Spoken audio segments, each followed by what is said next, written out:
Hi guys, James at Goddard Radio Moscow Beer and Meta Reviews again for you today with another beer review. For this one we are going to stick to Australia, but we're actually going to go to a state that I've never reviewed anything from. And this beer was recommended to me by somebody who subscribes to the channel, but I forgot your name and can't find your comment on the videos at all. But for this one we are going to go to Moo Brew, who come from the Hobart region of Tasmania, the very little island in the bottom of the southeast corner of Australia. So anyway, as is usual with my reviews then, I'll take you through a very kind of short history of the brewery. It is very, very short, just a minute or two, but if you want to get straight to the tasting, just fast forward. Brewery website's in the video description for you below, as always, along with a link to my other reviews that hopefully I can add from these guys in the very near future. So anyway, to tell you about this brewery, as I mentioned to you, these guys are based in the sort of Hobart region. Moo Brew were originally based on the Moorilla estate in Berrydale, which is about 12 kilometres to the north of the Hobart Central Business District, or CBD. And the estate was actually established originally by Claudio Alonso, who was an Italian-Australian textile merchant, but it's now owned by David Walsh, who's an avid art collector. And the site actually also hosts the Museum of Old and New Art, which is abbreviated to MONA. So go and check them out if you do find yourself in the Hobart region of Tasmania. So the estate produces many cold climate wines, but in 2004 they installed their first microbrewery under the guidance of their head brewer Owen Johnston, and by 2010 the demand for their beer had grown considerably, and so they actually expanded and opened a new second brewery in Bridgewater, Tasmania, and this is where they now do all of their brewing. Now the label art by these guys is actually done by Tasmanian artist John Kelly, and I had a little look at his website. If you go and check out the brewery website, you will get a link to it there, and some of his stuff is actually pretty cool, I have to say. I'm not a great art lover. If things look cool, I'll just say it like that. I should point that out. But just to list the other beers you can get from these guys, you get the Belgo, which is a Belgian style ale, Hefeweizen, obviously as it is, Pilsner, Pale Ale and Dark Ale, and they also have a barrel aged stout as well, which is meant to be very nice, but unfortunately the shop that I got this in didn't have the stout, otherwise I maybe would have got that one. But the Pale Ale, I'm told, is a very, very nice beer. So let me just bring up the camera and I will let you have a little look at the artwork on this one quickly, because as I said, it's quite interesting. It's kind of, you can see it's got a nice kind of, it's almost like some of these Italian beers. So a lot of the Italian craft breweries use this kind of bottle, but you can see it's got just a nice kind of small label on it there. I think it's Birra del Borgo that used this kind of small thing. There's the Moo Brew bottle cap, quite simply done, and as you can see it says on the top there, Moo Brew Pale Ale beers from Tasmania. So pretty cool to be able to review a Tassie beer, and hopefully the next time I go to Australia I can get down there and have a look. I've heard that Tasmania is meant to be very like Scotland, which would be, you know, I went to New Zealand and it was like that, and it was so weird to think you're at the other side of the world and there's a country that just looks so much like home. So it says on the back here about this beer, this American style pale ale represents the quintessential microbrewery beer. Traditional pale ale styles are fused together to give a pungent floral and citrus aroma with a complex malt palate and a pleasant late bitterness. Moo Brew contains no additives or preservatives and is not pasteurised. Store cold, drink fresh and enjoy. And it says the artwork was designed by John Kelly in 2005. Just to tell you about the actual specs of this beer, I'll just bring up my notes again.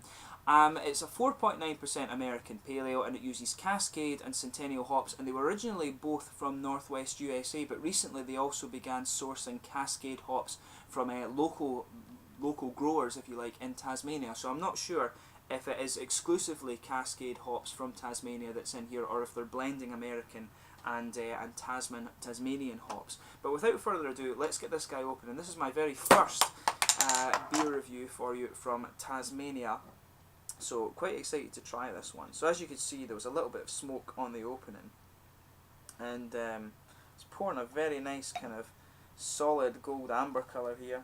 It's a very small head on this one. I thought there would be a little bit more, but it's all good as long as the beer tastes nice. So as you can see, poured it. It is a little bit hazy. I'll just bring up the camera and check that you're seeing this properly. So as you can see, it's poured a nice kind of rich sort of goldeny amber colour. There's about a half finger of a frothy white head. Quite a few bubbles going up towards the bottom of the head, actually, I should point out. But it looks a really nice beer. Some big bubbles on there. But very attractive looking, actually. And yeah, just a little bit of haze. A few little bits of sediment floating around, actually. But it looks very nice. So let's get a whiff of the aroma. You can see the head's actually just fading on this one quite a bit. So it's got your typical kind of pale ale aroma, as you would expect. You've got a little bit of tropical fruit in there. But what's interesting about this one is that the malt is actually a little bit more pronounced, I'm finding. You've got a nice kind of bready and yeasty character, but there is a little bit of, I think, of a nice caramel malt in there too. Maybe biscuity actually. But the pine, you're actually getting a good bit of pine resin, which I believe is one of the kind of characteristics you expect of the Centennial hop. But there's a nice bit of tropical fruit in there.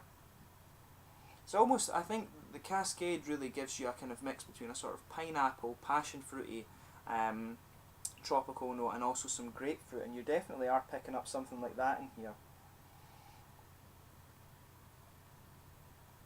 Yeah, there's a definite element of grapefruit in there. There is just a teeny little bit of citrus as well, but it's mainly the tropical fruits that are coming out on that hoppy side of things. But the malt is quite pronounced in the aroma on this one, which is quite interesting. But yeah, a definite kind of element of bready, maybe biscuity and yeasty character coming out in here as well. But yeah, a little bit of citrus just underneath. You have to sugar it up to get that element out, but there's a definite kind of aromatic-y and grassy element to it as well, just a little bit of pine resin.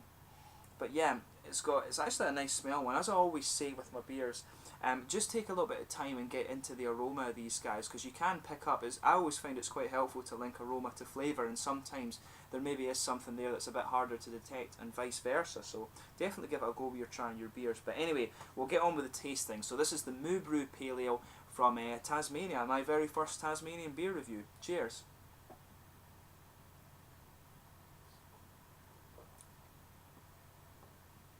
Now that's really nicely done. That's one of the easiest drinking pale ales I've come across. So it's not quite as strong, with it being 4.7%, not quite as strong as an India pale ale. In a way it reminds me of Little Creatures a little bit. That's the kind of pale ale from Australia that everybody knows.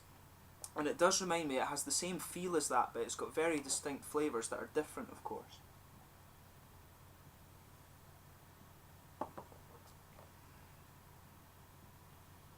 So yeah, the malt base on this one, it just kind of blankets the middle of the tongue. You start off with a nice juiciness to this, but the malt base that kind of comes out a little bit in this is quite bready.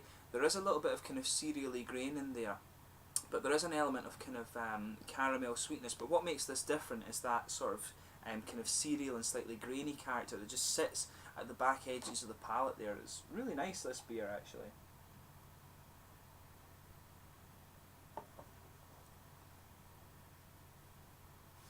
Yeah, there is definitely a nice kind of biscuity caramel malt base there.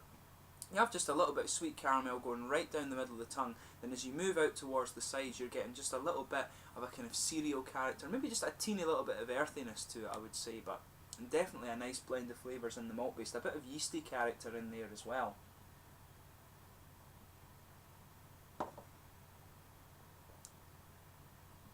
But yeah, you've got this nice oily mouthfeel that comes out towards the edge of the tongue, a nice oily and juicy character in there.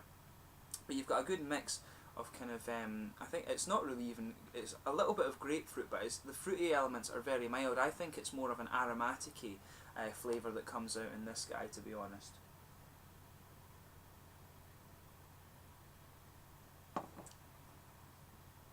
Yeah, it's more of an aromatic and sort of citrusy flavour, I think, that comes out just around the edges of the tongue there.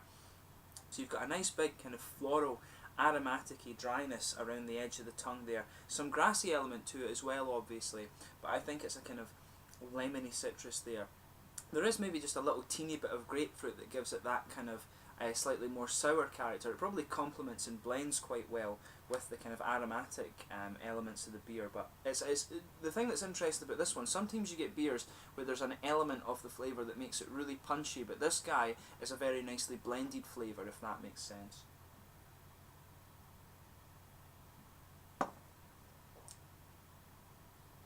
Yeah, I'll definitely stick with that. There is a little bit of grapefruit flavour in there. You can pick up just that kind of sourish grapefruit element. It's not a very complex tropical fruit flavour that's in this one. I think it's definitely more of an aromatic-y element, and that kind of blends very well with the sort of cereally grains that you pick up in the malt base there. But just around the edge of the tongue you get that nice oily juicy feel that has a little bit of kind of lemony, maybe slightly orangey citrus in there, but more of a lemony citrus, and that just goes around the edge of the tongue with that nice kind of floral aromatic-y character. And there maybe is just a little kind of hint of pine resin. That is, of course, one of the kind of characteristics, as I said, of the Centennial hop.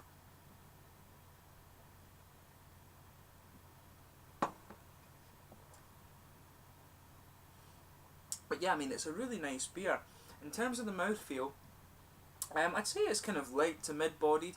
It's actually got a little bit of a prickly carbonation, maybe a sort of midpoint in the carbonation there, but that suits it well, and it helps the aromatic-y element of the beer kind of push its way through, and it also helps the kind of cereal grains as well. It gives it that nice kind of spicy taste, so it's interesting in that regard that it does have a good little bit of spice about it. As I said, it's got a nice kind of oily mouthfeel to it, but it's got a nice kind of refreshing element. The carbonation actually does make it quite crisp, and that, as I said, it complements the flavour, so you are getting quite a crisp element with this beer. So overall, I'd say it's a nice, easy drinking pale ale. It isn't quite as strong. You don't really get the alcohol warmth off it that you would off some of the IPAs, which are like about 6.97% sort of thing. But it's a really nice, easy drinking pale ale, and I can see like people in the sort of hotter climate in Australia would like this one, and it's really good. I mean, I'd happily have a few of these at the pub any day. I love pale ales and I love IPAs, so I would definitely, if this was on offer, I wouldn't hesitate to get a few of these. And as I say, it's a